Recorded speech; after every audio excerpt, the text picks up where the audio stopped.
So hello, Ben. I'm just gonna. There we go. So let's get it on the right camera. There we go. There we go. All right. And of course, that's the titles. And of course, we've got to have the clapperboard ready. Right. Because it's live streaming, we don't have to worry about the sync with sound and everything. I'm just going to point out. Come on, my channel. So, hello, Ben. Hey there. This is going to be on an audio podcast as well. So things like holding up some fridge magnets isn't going to come across. So I was just holding up some fridge magnets with Ben's name on it, and obviously you heard the clapperboard.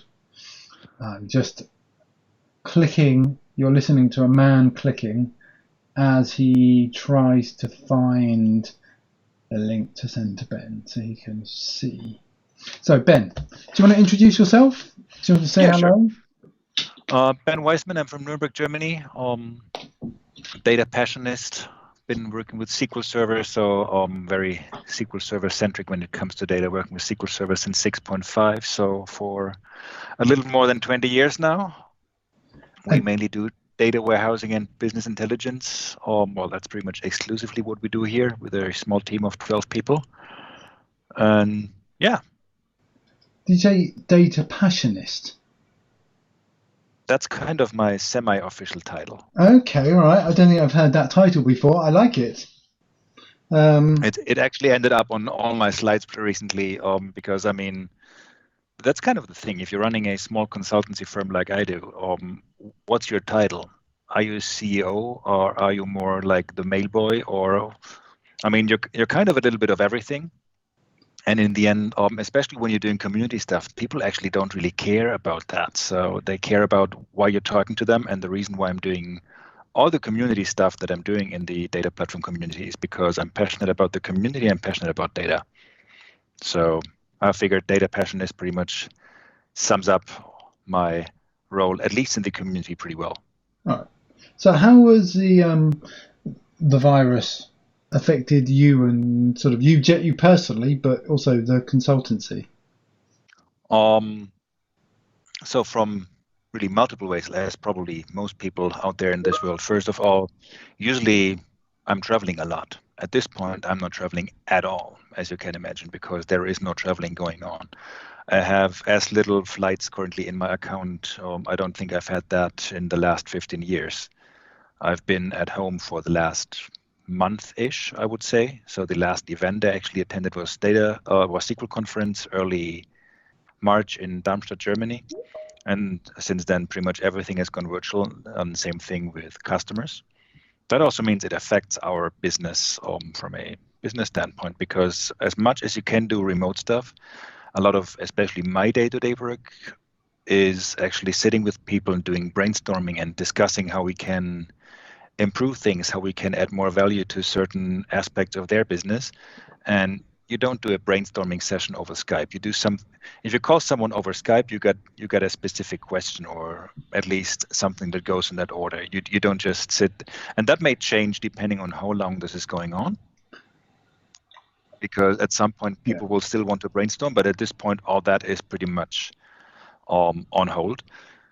And also from a personal perspective, my partner, my girlfriend, she works in healthcare, so that obviously means she gets exposed to this directly, more or less. So that also shows you some aspects that are worrying, to say the least. I mean, if you see what's all going on out there and all these stories of there's not enough masks, there's not enough this, there's not enough that. Even for us living, I mean, Germany being one of the countries in the world with the best developed medical sector, I mean, how do you compare the UK to Germany to France to the US?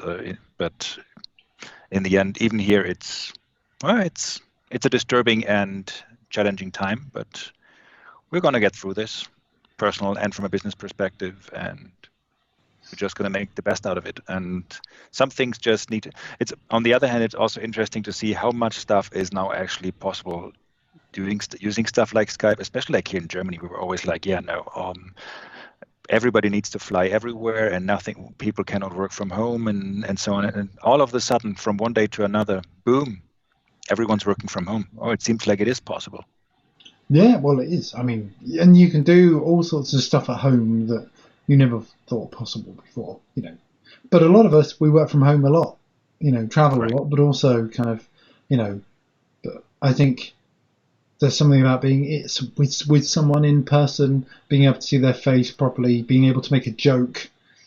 You can't Yes. really make too many jokes over Skype because you can't, even though I can see your face over Teams. Yeah. It's not the same thing. Yeah, because you haven't got that atmosphere. Because as I've joked with other people, if it goes all quiet, agreed. You're like, okay, is did that this the just link? freeze? Did they not get my joke? Yeah. What's happening? So yeah. So I mean, technically speaking, I'm still working from the office actually, because I live like 5 minutes from the office. Okay.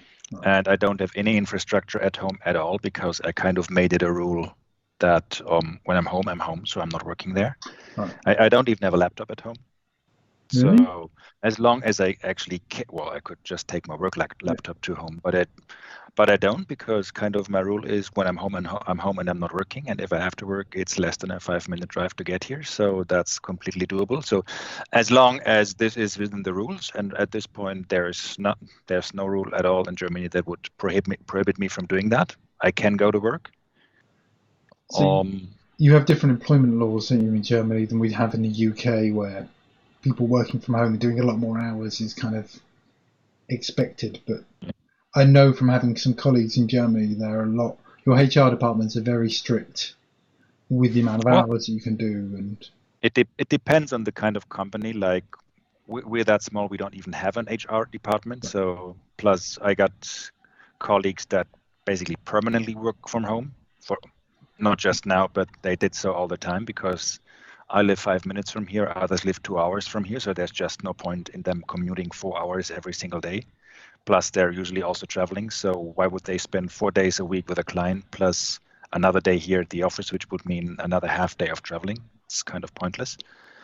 But at this point I'm in my office by myself because everybody else is working from home, so that also adds to the advantage of me being able to do this. So I was stalking you a bit earlier. I was looking at your MVP profile. So correct me. So I was quite interested. So you've been an MVP for about 2 years? That's correct. You were in New Zealand in February. Now that must have been when the virus stuff was starting to kick off. So that was interesting, because that was, like you said, it was just about when it started to kick off. So I was flying there with a friend and co-MVP of mine, William Durkin. So we were flying, and Germany was still completely like, well, there's nothing. Pretty much same in New Zealand, but we were flying there for Singapore. And when you get to Singapore, they were doing like temperature checks, and some people were wearing masks. I wasn't too worried yet at this point, because at the same point, whenever you go through Singapore, there's always people wearing masks, because people from Asia tend to wear masks when traveling, even when there's no virus going on, just to protect themselves from germs and stuff, which we usually would not do. And also, it wasn't the first time that I had seen temperature checks, so I wasn't making much out of it. And then it became worse and worse every week. But to be frankly honest with you, the week before MVP Summit, I was still planning to fly out to the US. Right. Even though MVP Summit was cancelled, even though MVP Summit was turned into a virtual event, because I had other appointments there, and I thought this was going to happen. And then basically 2 days before my trip was supposed to start, the travel ban in the US was announced, and I was like, okay, it seems like I'm not going.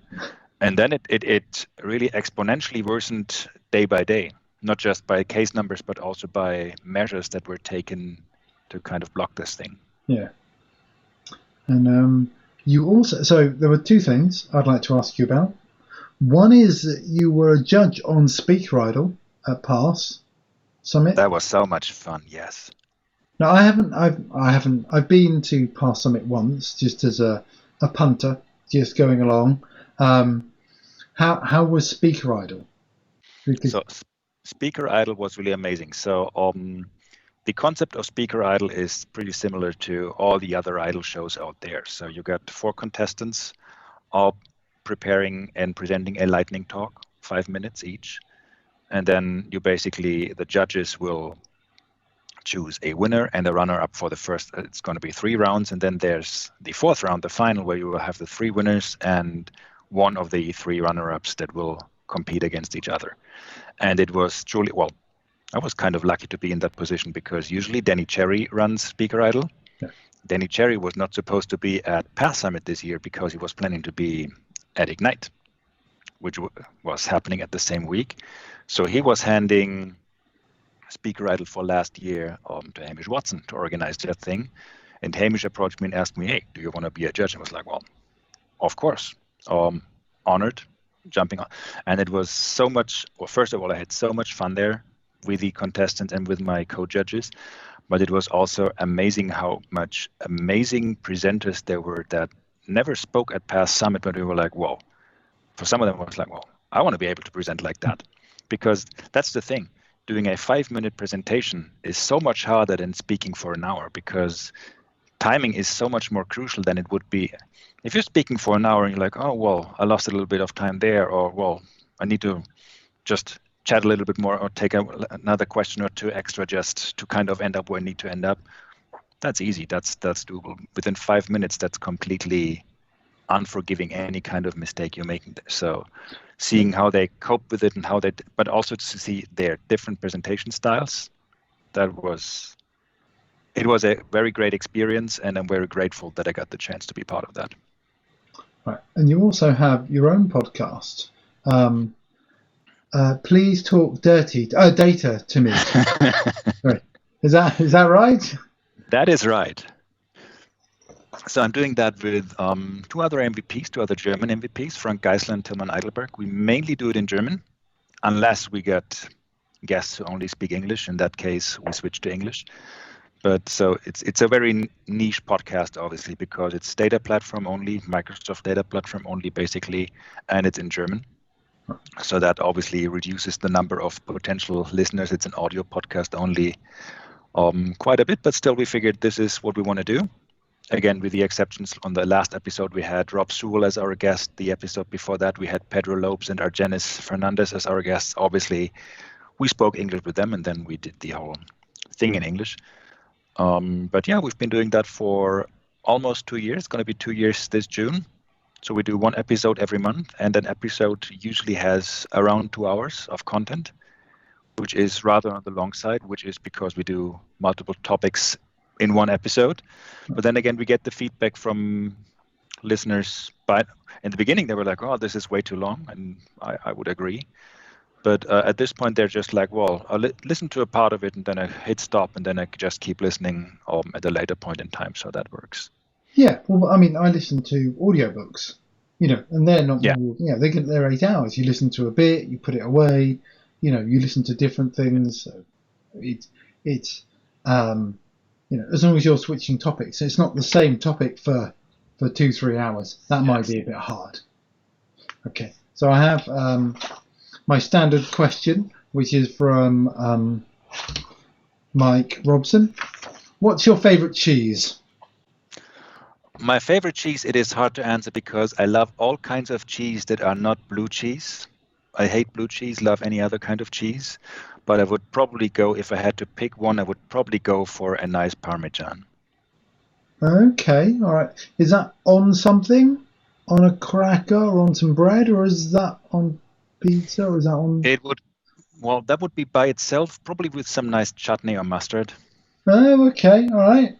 Yeah, I haven't been going that way. So because, I mean, with the Parmesan, it's a very hard cheese anyway. So adding the cracker for crunch or anything, that's almost defeating the purpose. Plus also, since it's very intense in taste, I doubt that the cracker would add or deduct anything to it. Right.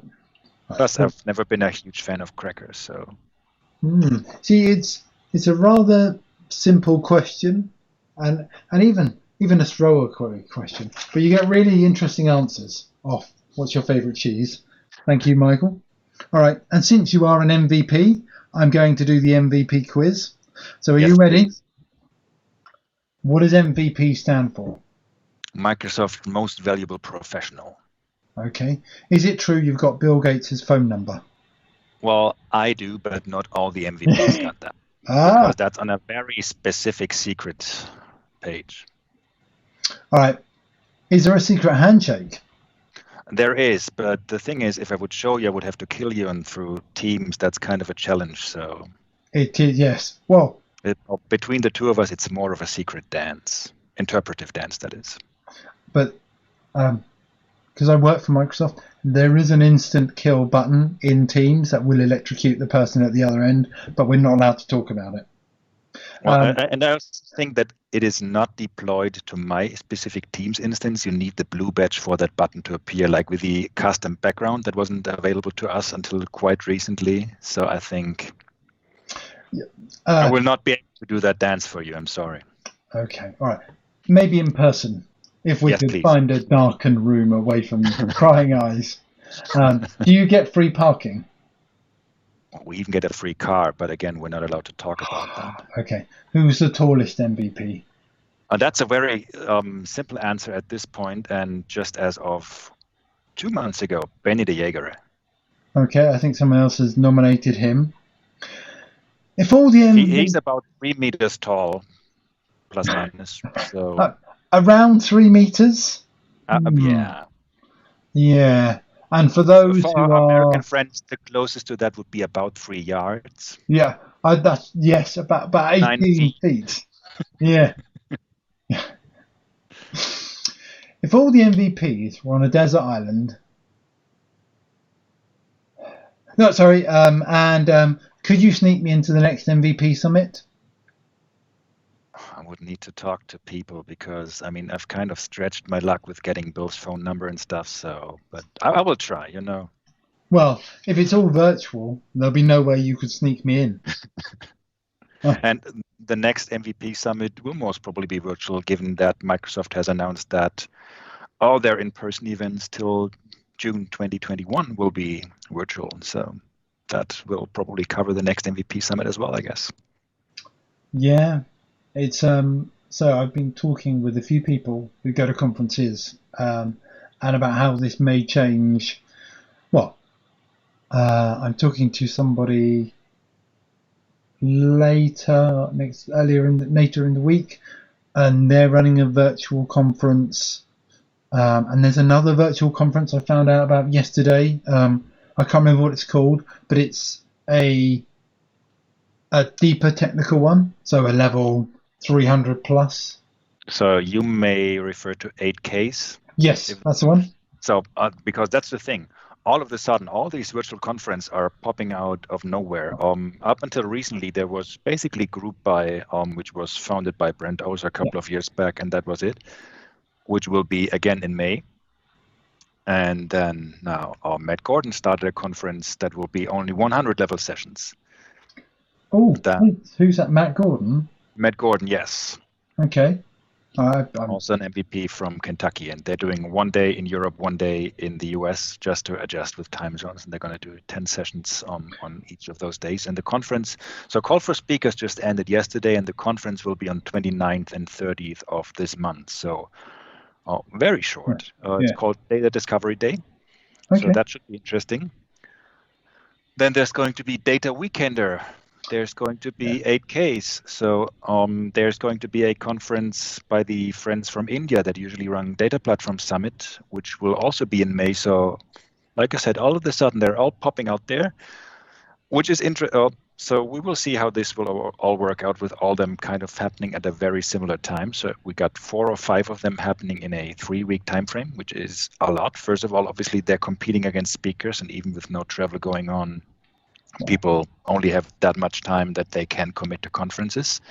Also, with all this being virtual, it will be harder for people to present the same content at different conferences, because usually if you say, well, I'm presenting this specific session in India in person, and then in New Zealand, and then in the US, people will not care, because the amount of attendees that actually flies to an in-person event all around the world just to attend a session is so minimal that you basically don't care about that overlap. With all of that being virtual and all of that being free, that changes a lot, and people will probably not be able to come up with that much new content in that short amount of time. So I'm curious to see what's going to happen over summer, because we're going to have all these events now. Well, 8Ks is going to be in June, I think. So that's the only one that's a bit off from that.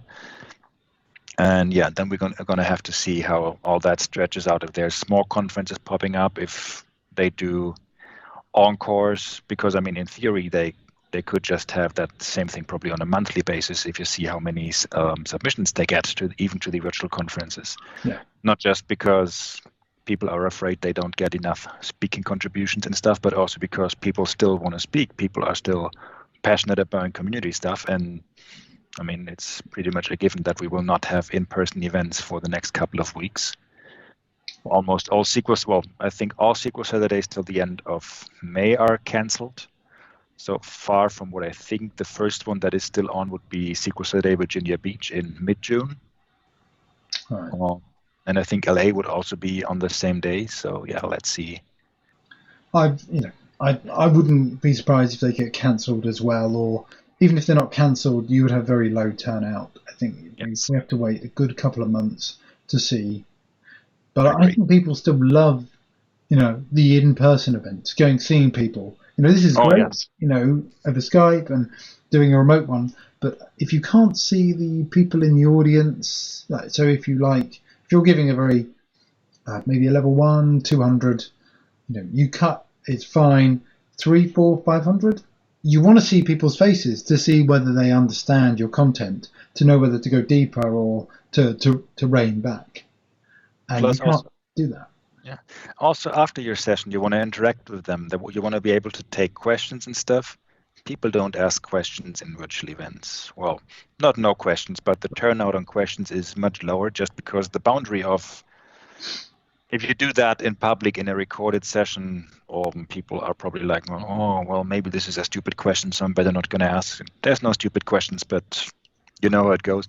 And the other thing is, obviously, you're completely missing out the hallway factor. So you just don't get to hang out with all the new friends. Usually if I go to an in-person event, I go there also, to hang out with friends that I had before, but also to meet new people.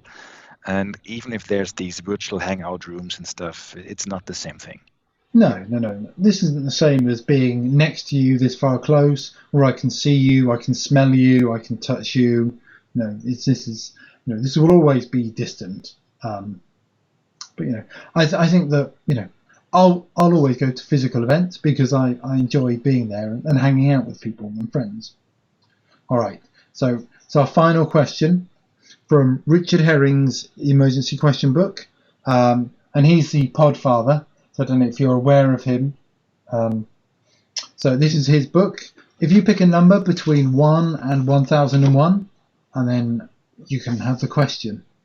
65. 65. People always go low. 65. Well, 65, that's like 6.5. That's my first SQL Server version. That's my lucky number. Ah, okay.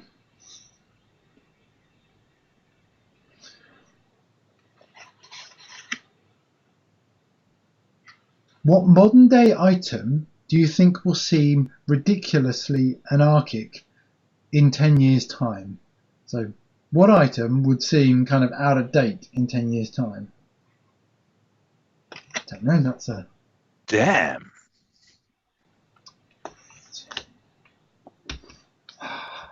In 10 years' time.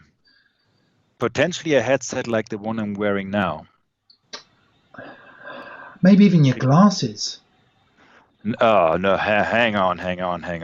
Now this is getting personal. No, as in there'll be... I'm looking forward to having Google, or any search engine glasses. Google Glass, I don't know, obviously the expense and the effort, but Google Glass is where they heads-up displays, I think. See, the thing is, glasses are kind of my thing. So right now I'm alternating between around 40-ish different frames. If all of those had to be Google glasses, I mean, they're all prescription glasses, so it is kind of an expensive hobby as it is. All of them being Google glasses would not be even close to sustainable or doable. No, no. Okay. So what else would seem out of date in 10 years' time? I mean, Don't know. potentially something like this, a clicker that we use to just switch to within presentations and stuff. I mean, Yeah. even now they're coming up with you being able to kind of control stuff with your phone more and more. We're not quite there yet. It's not the same for me yet, but yeah, I think we're going to get to a point where you can just control everything through gestures and stuff. A few years ago, I bought a Leap Motion, it's a little device about this big, and you put it in front of your keyboard, and it puts Yeah. up an infrared field, and you put your hand through it, and it's sort of just, so you could do this and swipe, and and I think the effort for people holding their hands up and doing this is too much over long periods of time. Yeah, and that's what I mean. We will probably get to a point where it will just out of the way you're interacting, so you don't basically have to specifically point at it anymore, but it will just, however that will work. But Thought control might be the next, or even well, keyboards in general. If you could just think. potentially yes. Then again, I mean, I've tried everything that kind of seemed so super modern, like that Surface keyboard that wasn't a real keyboard where you didn't have proper keys and stuff. I wasn't able to work with that. I mean, you know what I mean? That there was this keyboard for the Microsoft Surface that didn't have proper keys where you actually had a keystroke, but it was just that flat piece that was actually showing the letters and everything on it, but you wouldn't get any kind of response from it. It was like, oh, okay, what is happening here? We got one on a Surface RT. Yeah. The really old Surface that couldn't run anything. See, it seemed like a really good idea. It still runs, it just doesn't update anymore. So, let's try another question. Or go a bit higher. So in that case, I'm going to go with 999. 999. It doesn't go much higher than that, but I'm still No, it leaving a doesn't. little wiggle room You there. So are due, yeah. Okay, let's have 999.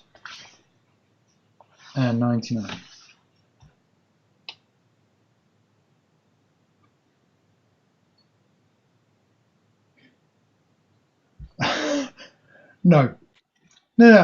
Pick another number. We're not having that. 998. Do you want to talk about Brexit? Is that the question, or is that a? I don't know whether you can see that. Well, I'm happy to talk about Brexit because usually I don't really care about political correctness and stuff. I'm sorry. I mean, that's all I can say is I'm sorry about it. I have to apologise for everybody. Sorry. I don't need. You can talk about it, but I just wanted to apologise first to everybody in Europe. Oh, well, I think it's a stupid idea because I like the idea of Europe, knowing that it's not all perfect and all good. I know that there's lots of challenges in the EU. There's no question about that at all. But I still think that in the current world, we should try to get countries and people together and not apart. And that is exactly what Brexit was doing. And that's why I think it's a horrible idea to start with. And then the way it played out with it basically being a no-deal Brexit, with Brexit happening with so many question marks left. Horrible idea with an even more horrible execution. That's how I would put it. Well, I mean, the people. Why would you get everybody? There's a couple of issues. One is who knows enough about the European, the Maastricht Treaty, European finances, our contributions to Europe, financially and socially, enough to make any kind of judgment on whether it would be worth being in or out. I don't know. I mean, but in the UK, we had the same politicians that were saying that Scotland should remain part of the UK. We are better together. And that was their slogan, better together. The week later, they were going, no, we need to be out of Europe. Well, why isn't this better together thing? Yeah. Oh no, we're better together with them, but not better together with them. No, sorry. Better together with some. That should have been the slogan. I mean, they would have summed it up perfectly. But yeah, no, it doesn't make sense to me. And I mean, especially right now, I mean, there's a lot of challenges coming up for Europe. What are we going to do with all the cost and stuff piling up in Spain and Italy with all that debt? And I mean, we could say, well, we can't just pick up all of that tab, which is not what's going to happen anyway. And at the same time, the idea of Europe is that you support each other, even if. And nobody should be surprised about that. There will always be a country that tend to require more money than they're putting into the pot, and that's what it is. Yeah. But at the same time, as long as the rest of the community can afford it, even though potentially afford it with a stretch, we should go for it. You could basically replicate that to so many topics like the refugees and stuff. I mean, I'm like, well, yes, it's a lot of people coming to our country, but Germany is a big country. We got the space, we got the means, so these people are fleeing from a war. So maybe we should just help them out there and then figure out a way to make this all work. Do you know what we should have stayed off that topic. We should have ended on the cheese question rather than getting all political and all horrible and all messy. So actually, sorry, there was one final question. For you to nominate the next person for me to talk to. So instead of me having to find someone to talk to, if you tell me who I should talk to next, it saves me lots of effort and time and hassle. Anthony Nocentino. Oh, okay. So I've spoken to him, I think at Sequel Saturday, Cambridge. Potentially. That's actually where I first met Anthony.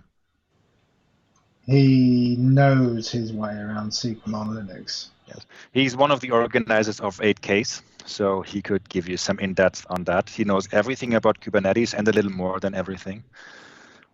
He's also an MVP.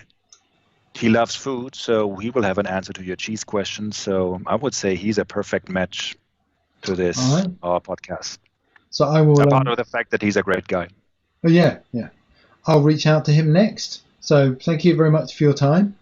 Thank you. Stay safe, and I'll hopefully see you in person at the next event in a couple of years. Or maybe in a couple of months, fingers crossed. Or probably yes. Weeks. But I'm still hoping for at least one in-person event this year. So. Well, SQL Bits. Exactly. We're still hoping. Please, come on. I've got the costume. I don't want to waste it. I mean, there was were you wearing your costume that day that everybody else was wearing their costume? Or on the Friday that SQL Bits was supposed to take place, people were wearing their costume and showing it off on Twitter and stuff. So no, because not all of I've only got one item of it, and the rest I'm hiring. Okay, well, fair enough. I thought I'd go for something a bit more. So I couldn't just wear one thing and nothing else. It wouldn't be appropriate. That might be against the rules. I'm not sure how strict they are, but let's just leave it at I'm looking forward to meet you at SQL Bits. yeah, in a full costume. Wearing more than one thing. Yes, yeah. All right. Thank you very much for your time, Ben. All right. Thank you. Take care. All right. Cheers. Bye. Let's turn this thing off.